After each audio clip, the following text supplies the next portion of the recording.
두 번째 주제로 넘어가 보겠습니다.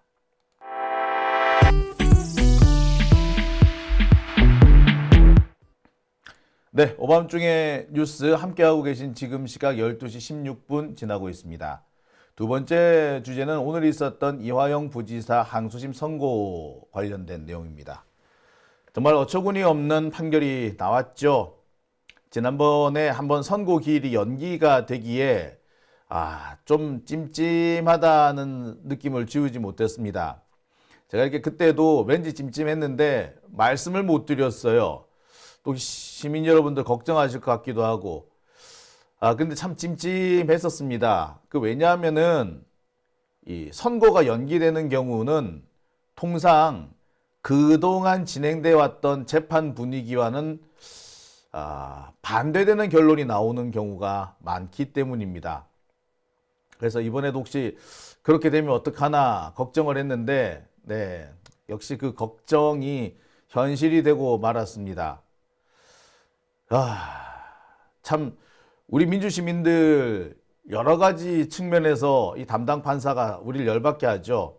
마치 아주 좋은 결과를 나올 것처럼 그렇게 굴더니 막상 결정적인 순간, 최종 순간에 글쎄 우리 시민들을 배신했다는 생각이 드네요.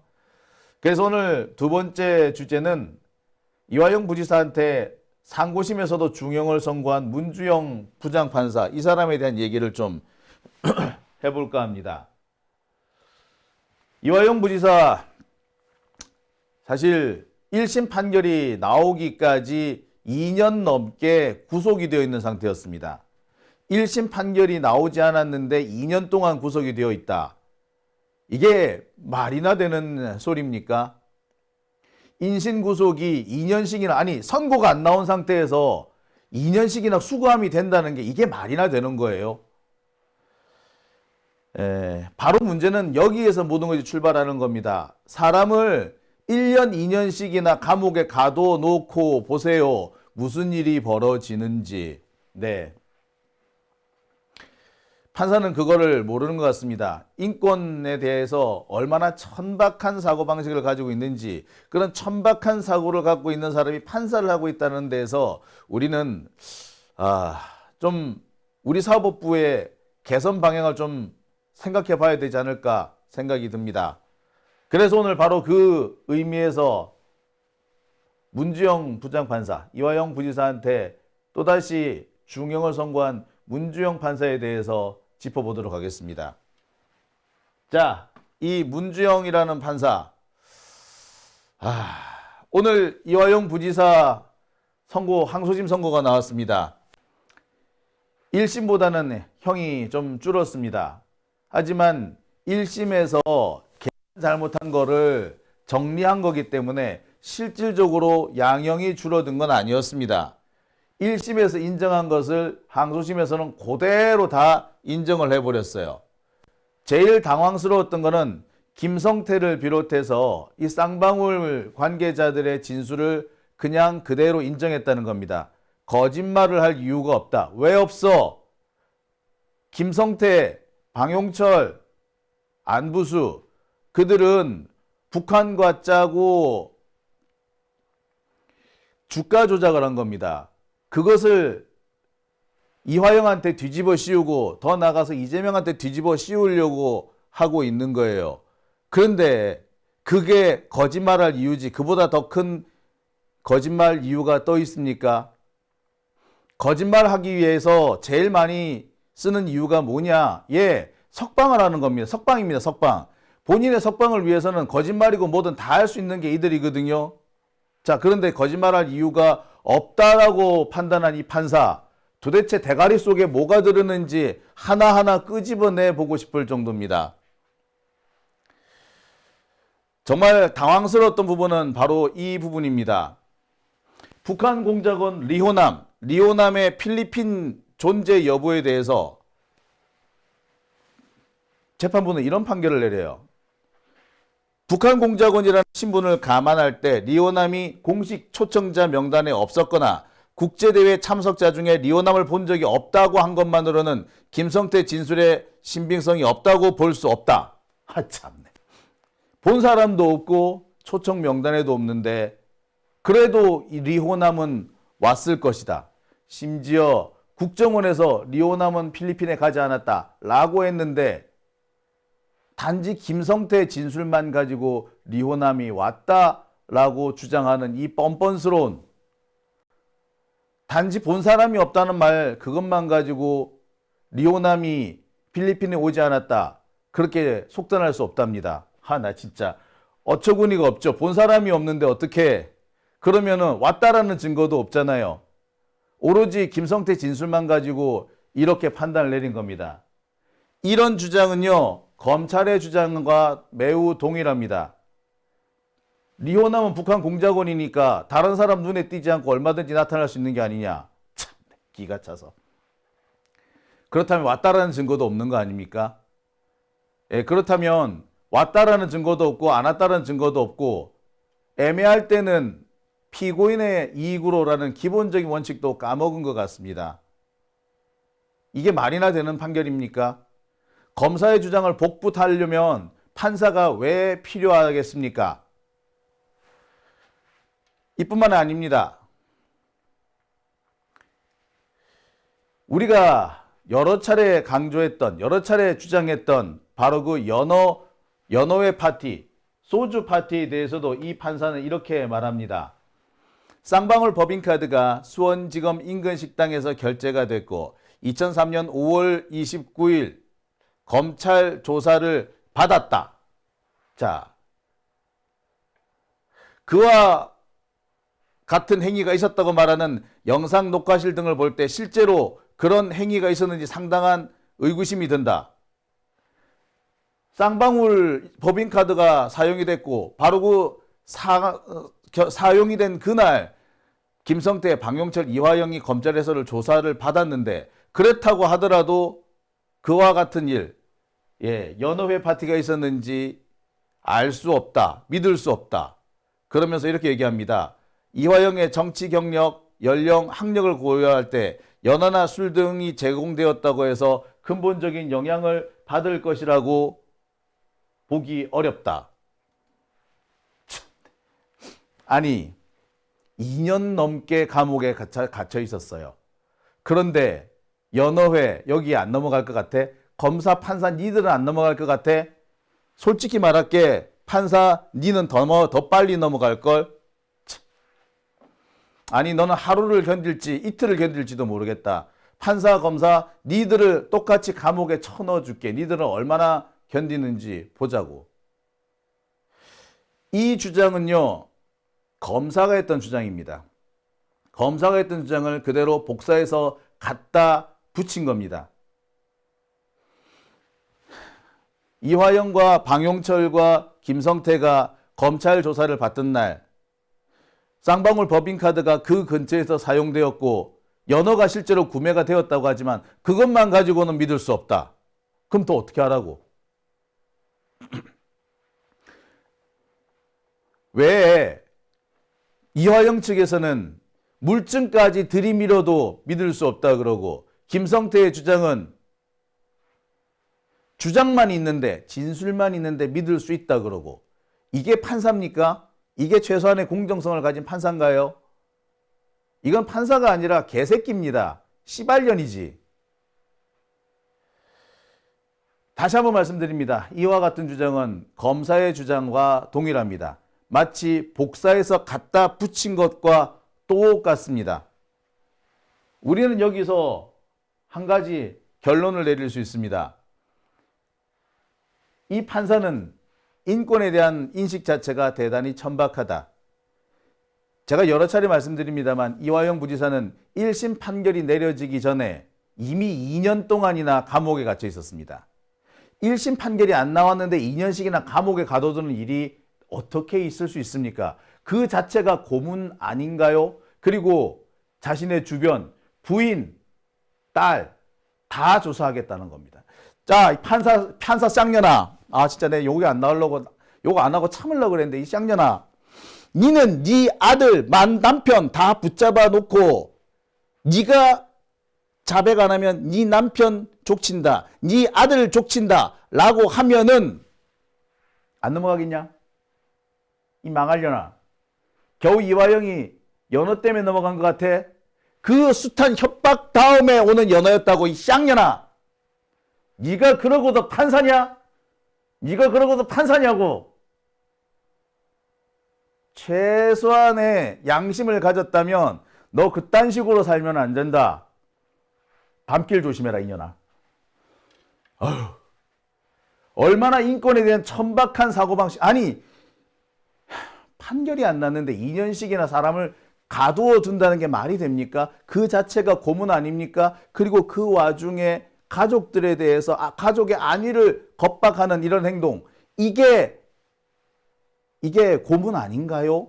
그런데 판사는 뭐 기껏 연어? 야, 이 망할려나. 니들 같은 개떡 같은 판사들이 제일 많이 쓴 수법이 그거야. 모든 정황이 있는데 그 중에 한 가지만 똑 떼가지고 이건 아니지 않어? 라는 식의 개소리. 참네. 복합적으로 일어나는 상황을 그 복합 중에서 한 가지만 똑 떼가지고 이건 아니지 않아? 라고 말하는 그 더러운 습성, 끼워 맞추는 거죠. 판결을 끼워 맞추는 겁니다. 가장 중요한 것은 2년 넘게 갇혀 있었다는 거. 1심 판결이 나지 않았는데 계속 구속기간 연장해서 해왔고, 그리고 그 와중에 가족의 안위에 대한 협박이 있었고, 그 부분에 대해서는 아예 판단을 제외해버리는 이 더러운 판사 쌍년. 어휴, 진짜 니 쌍판 특기를 내가 뜯어버리고 싶다, 진짜. 아우, 이게 우리나라의 재판부, 사법부의 현실입니다. 아예 이화영 주장은 배제를 하고 시작을 한 거죠. 검찰 주장을 갖다 붙인 겁니다. 결론은 이미 정해져 있었던 거죠. 아마도 한 차례 판결이 연기되는, 선고가 연결되는 바로 그 시점에 중대한 변화가 있었던 걸로 보입니다.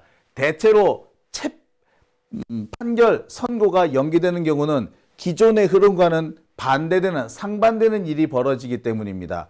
자, 많은 분들이 이화영 부지사 재판을 보면서 기대감을 감추지 못했습니다. 그런데 막상 판결은 정반대로 났죠. 근데 그 사이에 뭐가 있었다고? 예, 선고 연기가 있었습니다. 원래대로 하자면 11월 29일에 선고가 났어야 되는데 20일 정도 뒤로 미뤄진 겁니다. 그 사이에 뭔가 변화가 있었던 건데, 제가 볼 때 판결문 내용이 검찰 내용을 복붙한 것이라고 볼 때, 그 사이에 중대한 변화, 외압이 있었던 걸로 보입니다.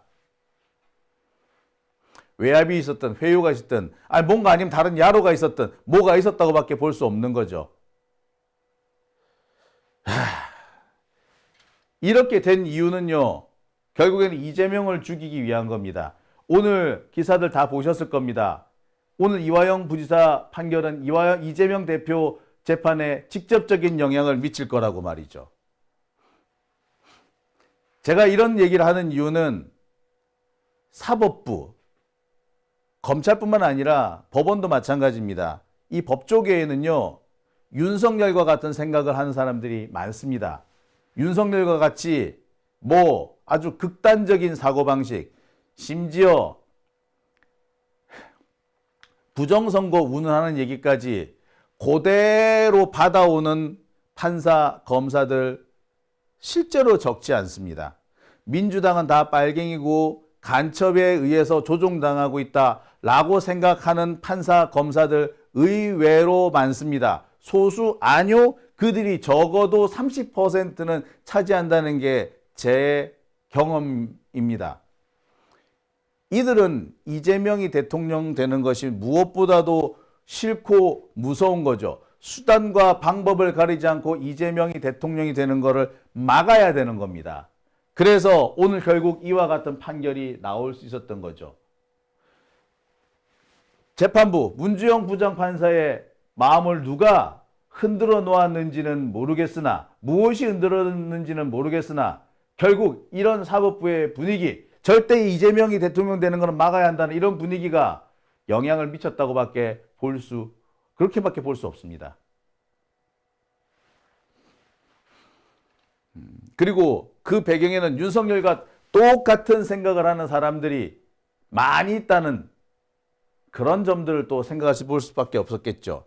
민주 진보 진영을 원천적으로 적대시하는 사람들, 바로 그런 사람들이 사법부에 너무 많이 있는데 그들은 바로 이번 윤석열의 계엄 사태로 상당한 위기감을 느끼고 있습니다. 윤석열이 누가 봐도 잘못했어. 잘못했는데 그것 때문에 자기들도 도매급으로 박살이 날 것 같아. 특히 이재명이 대통령이 돼버리면 자기가 가지고 있는 기득권들 다 작살이 날 것 같아. 그러니까 뭐?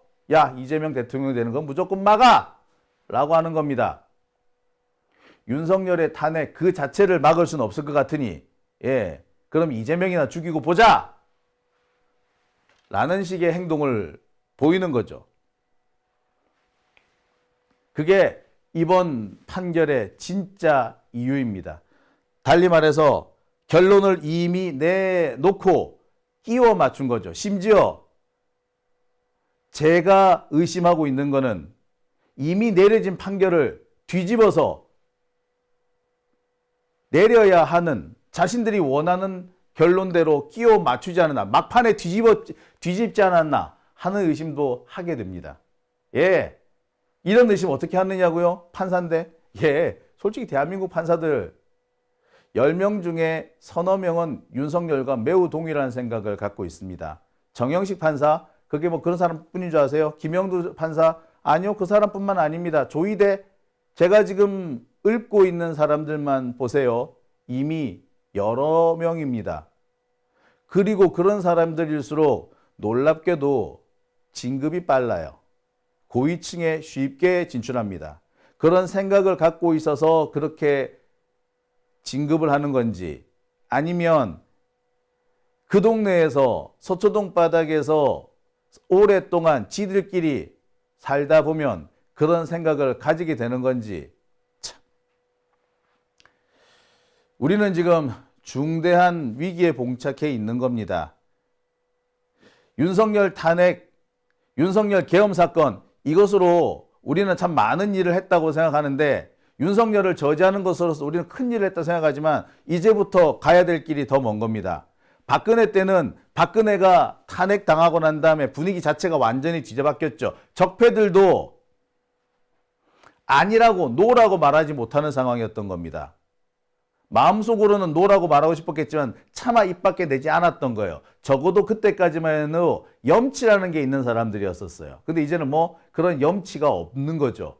자신들이 가지고 있는 것을 지키기 위해서는 무슨 짓이든지 할 수 있는 사람들로 바뀌어버린 겁니다. 그리고 그 현상이 지금 벌어지고 있는 거죠. 자, 도대체 그러면 문주영 판사는 사람 뭐 어떤 사람이냐? 나이도 별로 안 많아. 69년생이야. 경남 합천이 고향이랍니다. 전두환 고향이네. 진주에서 고등학교를 나왔습니다. 진주여고래. 참.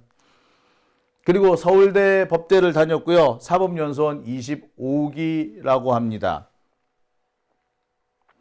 서울과 수원, 통영 등에서 판사를 했고 행정법원, 서울 남부지법, 서울고법 판사를 했습니다. 그리고 제가 정말 놀랍게 느끼는 것이 이번에 이상한 판결을 내렸다라고 제가 지목하는 사람, 뭐 한성진 판사를 비롯해서 이런 판사들 공통점이 있습니다. 뭐라고요? 대법원 재판연구관을 했다라는 겁니다. 다 하나같이 그래요. 놀라울 수밖에 없습니다. 최근 연달아 나오고 있는 이 이상한 판결들, 내용들을 곰곰이 살펴보면 그들의 경력 가운데 대법원 재판연구관이 꼭 들어갑니다. 과거에 이 시기에 이 대법원 재판연구관들은 소위 말하는 양승태 키즈들이 있죠. 적폐 키즈들인 겁니다. 귀족 판사들인 겁니다. 그 귀족 판사들이 자신들의 기득권을 지키기 위해서 지금 미쳐가고 있는 거예요. 과연 이들을 누가 바로잡을 수 있을까? 솔직히 말씀드리자면 방법 없어요. 이들한테는 시민들의 따끔한 저항, 아니 따끔한 응징이 필요하지 않을까라는 생각이 듭니다.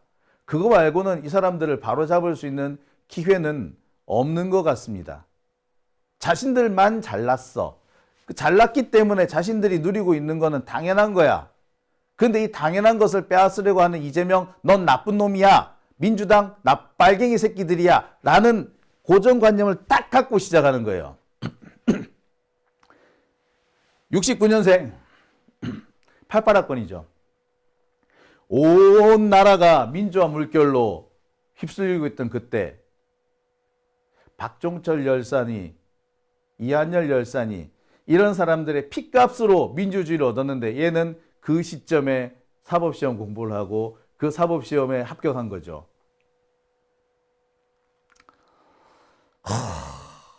이들한테 어떻게 보면 정상적인 판단을 바라는 것 자체가 틀렸는지도 모르겠습니다. 자, 이 문주영 판사 경력을 보면 무척이나 화려합니다. 특허법원의 수석부장이었고요. 특허법원 수석부장 판사를 하다가 올해 2월에 수원고등법원의 부장판사로 옵니다. 자, 여기서 또 다른 공통점이 발견되죠. 최근 제가 이상한 판결을 내렸다는 사람들 짚어보니까 이들의 공통적인 특징이 뭐냐? 예, 조희대 대법원장이 취임한 이후에 모두 해당 법원에 부임을 했더라. 한성진 부장판사 역시 마찬가지였죠. 조희대 이후에 부임한 거예요. 제가 여러 차례 판사들 얼굴을 쫙 공개하면서 이 사람 얼굴을 잘 봐주십시오. 이 사람을 기억해 주십시오. 라고 하는데 그 사람들 대부분은 뭐? 예, 그렇습니다. 조희대 이후에 그 자리에 갔고 그리고 그 이후에 이 재판을 배당받습니다. 뭔가 미션을 받고 그 자리에 왔다라는 생각 들지 않으십니까? 너무나도 기묘하잖아요. 예외가 딱 한 명 있죠. 김동연 부장판사. 제가 김동연 부장판사 별로 진보적인 사람 아니라고 보수 그것도 좀 꼴통에 가깝다라고 말씀을 드립니다. 근데 이 김동연 부장판사는 조희대 이전에 왔죠. 예. 그러니까 윤석열이 눈밖에 난 거야. 윤석열이가 잡아 가두고 싶어 했다는 거죠. 지금의 법원 분위기가 이러합니다. 적폐들로 가득 차 있고 적폐들이 자신의 기득권을 지키기 위해서 법리고 뭐고 나발이고 다 필요 없고 그냥 정해진 결론대로 끼워 맞추는 일이 횡행하고 있는 거죠. 자, 문지영 부장판사 제가 뒤져보다가 재밌는 걸 하나 발견했습니다. 이 양반 서울 고등법원 댄스 동아리 회장도 했대. 진짜 남은 감옥에 쳐놓고 자기는 춤추러 다녔나 보지. 자, 실제로 관련된 기사도 있습니다. 팔방미인이라고 불린다네. 아이고, 예. 제가 이 기사를 보면서 어찌나 어처구니가 없었는지 기가 찹디다. 자, 또 있습니다. 이런 판결 내려놓고 본인은 자기 모교 가가지고 학생들 진로 지도했대요. 참, 아유. 자, 제가 여기서 보여드리고 싶은 것은요. 이 판사, 이 문주영 부장판사가 법원 내에서는 상당한 기득권에 속하는 사람이더라 라는 겁니다. 예. 아, 뭘 보고 그렇게 기득권이라고 말을 하느냐. 자, 여러분 잠시만요. 예, 여기 잠시 좀 PPT를 살짝 고쳐 보겠습니다.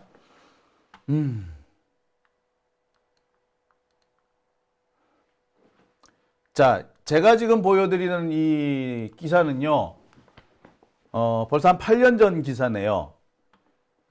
법원에서 서울고등법원 판사들끼리 모여가지고 세미나를 엽니다. 이 세미나의 발표자가 누구였느냐? 예, 바로 이 문주영 판사였습니다. 고등법원 판사들끼리 모여서 세미나에 여는데 그 세미나의 발제자이자 발표를 했다. 발표자다. 이것은 뭘 의미하느냐? 이 사람은 법원 수뇌부에서 키워주는 사람이라는 것을 의미하죠. 왜 우리도 그렇잖아요. 일본 회사도 마찬가지입니다. 야, 너 이번에 무슨 일이 있는데 네가 프리젠테이션 한번 해볼래? 야, 이번에 우리가 무슨 사업을 할 건데 네가 그 사업 맡아서 한번 해볼래? 그거 뭡니까? 키워주겠다라는 얘기죠. 네 능력 보여봐, 키워줄게. 발표 한번 잘해봐, 키워줄게. 네, 바로 이겁니다. 이런 자료가 한 가지만 있었다면은 글쎄 뭐 우연히 그럴 수도 있겠지. 사람이 살다 보면 한 번쯤은 그런 기회를 잡는 경우도 있지 않아? 라고 할 텐데, 예. 그런데 이 사람은 꽤 여러 차례 그런 기회를 받았습니다. 심지어 외국 손님이 올 때마다 외국 법원에서 한국 법원에 대하여 연수를 올 때마다 라오스고 몽골이고, 예, 우리나라 법원에 와서 연수한다라고 할 때마다 바로 이 문주영 판사가 나타나서 문주영 판사가, 예, 강연을 합니다. 지금 보시는 이것은 라오스 법원에서 우리나라 연수를 왔을 때 문주영 판사가, 예, 대표로 가가지고 강의를 했다라는 겁니다. 보니까 강의도 보면은 거의 뭐 첫 강의에 가까울 정도였어요. 그리고 이 외에도 뭐 몽골 쪽에서 연수를 왔을 때도 이 문주영 부장판사가 직접 나서서 강연을 합니다. 예. 여기서 알 수 있는 것은 이 문주영이라는 사람은 기존 법원에서 법원의 그 과거 법원의 기득권층, 그러니까 뭐 2016년이니까 양승태 시절이죠. 양승태와 같은 이런 법원 기득권층이 키워주던 말 그대로 귀족 판사였던 겁니다. 이 사람이 거쳐왔던 이런 재판 법원도 보면은 상당히 선호하는 그런 곳이었던 것으로도 보입니다. 수석부장 판사라는 것 자체가 상당히 선호되는 자리인과 동시에 영전 승진이 보장되는 그런 곳이기도 하죠. 그런 자리를 이 사람은 거의 도맡아 놓고 갔던 겁니다. 그러니 이 사람은 처음부터 법원에서는 기득권층, 귀족 판사였다라고밖에 다른 말을 할 수가 없는 겁니다. 제가 볼 때는 그래요. 이번에 우리가 좀 판결이 이상하게 내리는 것 같은데요. 엊그저께 서울고법도 그렇고, 예, 오늘 수원고법도 그렇고, 그리고 얼마 전 이 한성진 부장판사도 그렇고, 이들은 공통적으로 양승태 시절에 엄청 잘 나갔던 사람들입니다.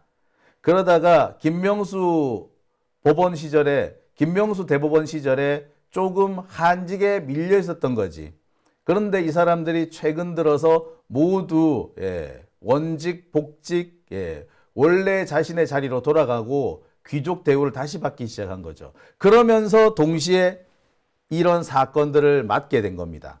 그러니 나올 수 있는 판결은 이미 뻔히 정해진 거 아니었겠습니까?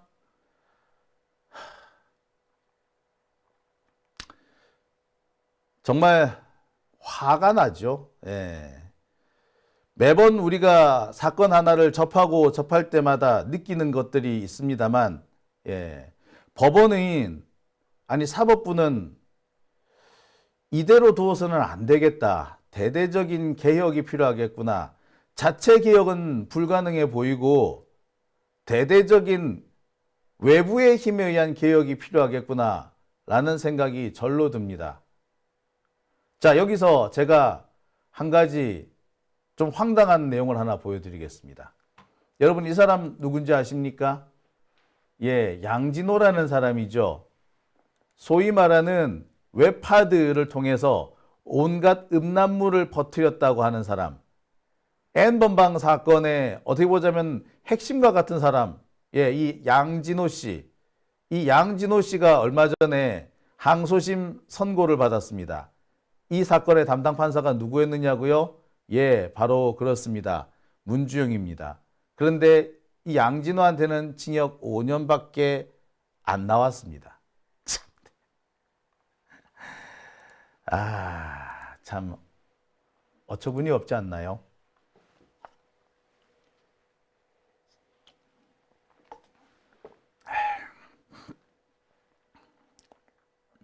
이게 대한민국 사법부의 현실입니다.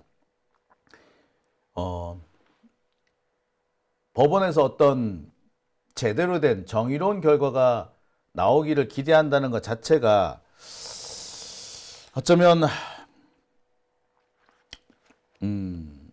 불가능한 기대였는지도 모르겠습니다.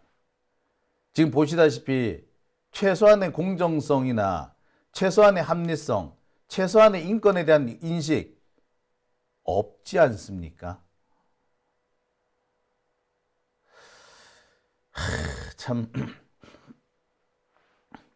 답답하고 또 답답합니다. 저는 그래서 이렇게 생각이 들어요. 사법부 전체가 개혁의 대상이다. 그 편향성과 편협성, 그리고 매우 정치화된 이런 판사들, 이들을 볼 때마다 마치 룰라 대통령에게 유죄 판결을 내렸던 브라질과 비슷하다는 생각이 듭니다. 전 세계가 다 비슷하다는 생각이 드는데요. 아르헨티나도 결국에 썩어 빠진 사법부가 그 나라를 망쳤습니다. 군사 쿠데타가 망쳤다고들 얘기합니다만 사실은 군사 쿠데타 이전에 바로 이런 썩어 빠진 법원이 있었기 때문에 군사 쿠데타도 가능하지 않느냐 생각이 들어요. 이번에 윤석열의 이 계엄 쿠데타 따지고 보면 윤석열 지가 그런 쿠데타를 일으킨다고 하더라도 누가 날 처벌하겠어? 라는 생각이 있었기 때문에 가능했던 거 아닐까요? 우리는 이제 해야 할 일이 참 많은 것 같습니다. 윤석열 이 탄핵 사건이 어떻게 결론이 날지도 모르겠어요. 벌써 윤석열은 이 사태를 뒤집기 위한 꼼수와 작전을 벌이고 있는 것 같습니다. 적폐 세력들이 극우 세력들을 긁어 모아서 대대적인 반격에 나섰다라는 그런 부분이 많이 등장하고 있죠. 우리가 정신을 바짝 차려야 되는 이유도 여기에 있습니다. 참 분노가 치밀어요. 문주영 판사, 이 사람은 과연 어떤 생각을 할까요? 자, 솔직히 말해서 이렇게 생각이 들어요. 이런 거 있잖아요. 만약에 어떤 사건 당사자가 문주영 판사한테 뭐 위협을 했다고 쳐봅시다. 그 위협한 사람은 아마 감옥에 가겠죠. 재판을 받을 겁니다. 중형이 선고될 거예요.